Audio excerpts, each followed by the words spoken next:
Welcome back. Tony Parks, caretaker manager of Blackpool, and Peter Beagrie are guiding us into the weekend. Well, the West Country derby between Yeovil and Swindon features two clubs poles apart in terms of form. Steve Lee reports.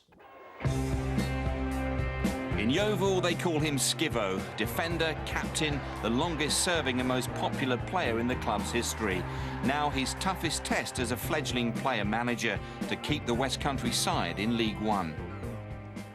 I love doing this job. I love being part of this club, and you know, with the supporters behind me and with the squad that we've now got, I do feel confident, and it's one of them things where you've got to look above yourself and not over your shoulder. After Russell Slade's acrimonious departure, Terry Skiverton was thrust into the hot seat. For him and assistant Nathan Jones, it's been a steep learning curve. I think me and Nathan came in and wanted to do things differently, but we tried to edge our way through and not to make drastic changes, and it didn't really work at first. But now we're getting our way of thinking, and the players are, you know, they're responding well to us. We had a terrible week with the Leeds and the Brighton game, and then you get to a stage then where it's either going to go one way or the other, and I felt that they really responded well and put in a really good performance against MK Dons. This weekend, a relegation six-pointer at Huish Park with fast-improving Swindon. It's one of many long-distance local derbies for Yeovil. I think Swindon's a good hour and a half away, and it's considered a derby down here. But no, it's always been a good game. It was a great game earlier on in the season that we come away victorious, and they've had some really good results lately, and they're going to be in confident mood. And you know, with the partnership that they've got with Painter and Cox at the moment, they're doing really well. But once we do actually get on the ball and create chances ourselves, you know, I feel it's going to be the makings for a really good and exciting game. It's been a long, emotional journey for Skiverton. He joined a conference side a decade ago, and it's been silverware ever since, but they're still punching above their weight. I think when you look at us as a club and we're trying to challenge against teams like Leicester and Leeds, and you know, these are giants really, and 6-7 years ago we was a conference team, so you know, we know that we're up against it, and we've got to keep ourselves together, keep our spirit, and the way that we fight against these teams as, you know, as relative minnows against these giants, that's what keeps us going, and that's what keeps us in this league. And we're going to need to sum up all that sort of strength and courage and togetherness to keep us in League One, and I feel that's where this football club does deserve to be. Player manager's a tough job, isn't it, Tony? Is it tougher than caretaker manager?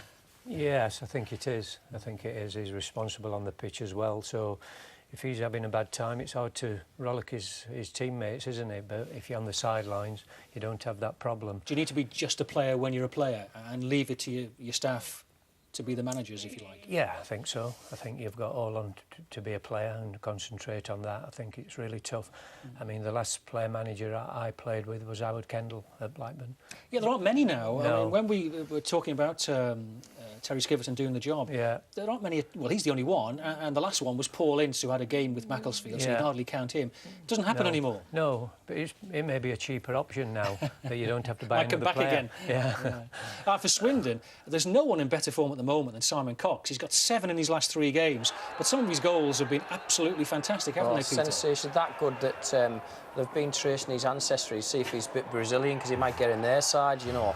Absolutely fantastic, sublime finishes, and tremendous play, full of self-confidence, self-belief, and playing at the top of his game. And this one is just, there isn't enough superlatives to describe that. To take it down and take an instant picture and then produce the finish over the top of the goalkeeper. Incredible. But there you go, vision and awareness. Much underrated these days. Yeah, he came from Reading, didn't he? But even Swindon fans say, well, he's too good for us. Well, what's he doing here? It's realism, isn't it? You know, but as long as he keeps banging in the goals from while he's there, great. OK. Well, league sides are struggling too, of course. We'll hear on Monday if Cheltenham Town will get a £100,000 loan from the local council. Well, as to matters on the pitch, no game for Bristol City this weekend. In League One, there's a basement battle at Huish Park as Yeovil, still searching for a first win since Terry Skiverton took over as manager, faced Danny Wilson's Swindon, who won their last 3 games and scored 10 goals in the process. The pressure is massively on Yeovil, you know, and being at home as well. You know, they haven't won there yet, you know, since Terry took over. So that in itself, you know, will be a bit more added pressure from their point of view. So we will pile as much pressure as we can in the nicest possible way. In sport, finally, A first win for the new Yeovil manager, but it's still all to play for in the battle against relegation, and more Welsh opposition for Gloucester in the final of the EDF Cup. Here's David. Thanks very much indeed, David. Yes, he's waited almost 6 weeks for a first win, and with that obstacle out of the way, Terry Skiverton now has to work out how Yeovil can avoid relegation to League Two. His win came at the expense of a Swindon side which went into the game in fine form, but are now also far from safety, just 2 points above the relegation zone. On the back of 3 wins in a row and 10 goals scored, Swindon were in confident mood at Huish Park, but goalkeeper Chris Wheel was able to keep out Billy Painter's early effort. After 8 games in charge at Yeovil, Terry Skiverton was finally able to celebrate a win.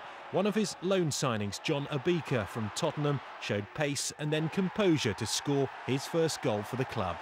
Within our squad, we still believe, and we believe that we could get the results. And at home, we'd been really unlucky. And your luck's going to change sooner rather than later. And it was a case of knowing the squad with the loan signings that I've brought in. They've worked out really well. And that little bit of extra quality in front of goal, you end up winning the game.